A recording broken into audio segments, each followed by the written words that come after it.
সেখানে অভিযোগ উঠেছে নিয়মিত এ কাজকেই গবেষণা দেখিয়ে আলাদা সম্মানে নিচ্ছেন কমিশনের কর্মকর্তারা। সংশ্লিষ্ট সূত্র বলছে, সাবেক অন্তর্বর্তী সরকারের আমলে টেলিযোগাযোগ নেটওয়ার্ক ও লাইসেন্সিং পলিসি তৈরিকে গবেষণা হিসেবে দেখিয়ে এ কাজে যুক্ত কর্মকর্তাদের সম্মানী ধরা হয় 16,28,000 টাকা। যে আলাদা কমিশনের কথা বলা হচ্ছে, অনেস্টলি আমার এই ফিগারগুলি যে উনি দিচ্ছেন মাননীয় সংসদ সদস্য, আমার এই মুহূর্তে জানা নেই। মাননীয় সদস্য সাবিকুন নাহার, মহিলা আসন 39। মাননীয় স্পিকার, আপনাকে ধন্যবাদ আমাকে সুযোগ প্রদানের জন্য। আমি গুরুত্বপূর্ণ একটি বিষয়ে আমাদের মাননীয় মন্ত্রীর সামনে উপস্থাপন করার চেষ্টা করছি।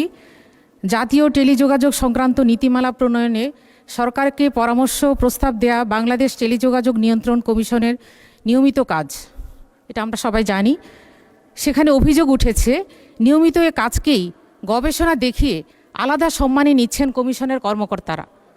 সংশ্লিষ্ট সূত্র বলছে, সাবেক অন্তর্বর্তী সরকারের আমলে টেলিযোগাযোগ নেটওয়ার্ক ও লাইসেন্সিং পলিসি তৈরিকে গবেষণা হিসেবে দেখিয়ে এ কাজে যুক্ত কর্মকর্তাদের সম্মানী ধরা হয় 16,28,000 টাকা। বিআরসি সবশেষে কমিশন সভায় এই অর্থ ছাড় করা হয়েছে। এছাড়া পলিসি বাস্তবায়নের গাইডলাইন প্রণয়নে যুক্ত ব্যক্তিদের সম্মানী ধরা হয়েছে 12,25,000 টাকা। এই অর্থ ছাড়ের জন্য বর্তমানে যাচাই বাছাই চলছে। এ ব্যাপারে আমি আমাদের মাননীয় স্পিকারের মাধ্যমে সংশ্লিষ্ট মন্ত্রণালয়ের দৃষ্টি আকর্ষণ করছি। মাননীয় স্পিকার, আপনাকে ধন্যবাদ। মাননীয় মন্ত্রী। ধন্যবাদ মাননীয় স্পিকার। বিটিএসসির যে আলাদা কমিশনের কথা বলা হচ্ছে, অনেস্টলি আমার এই ফিগারগুলি যে উনি দিচ্ছেন মাননীয় সংসদ সদস্য, আমার এই মুহূর্তে জানা নেই। আমি এটা ওনার কথা অনুযায়ী আমি এটাকে ইনকোয়ারি করব, খোঁজ নেব, এবং ইনশাল্লাহ আমি ওনাকে নোটিশ দিলে আমি নেক্সট টাইম আমি ইন ডিটেলস থেকে ওনাকে যাতে মাননীয় সংসদ সদস্যকে।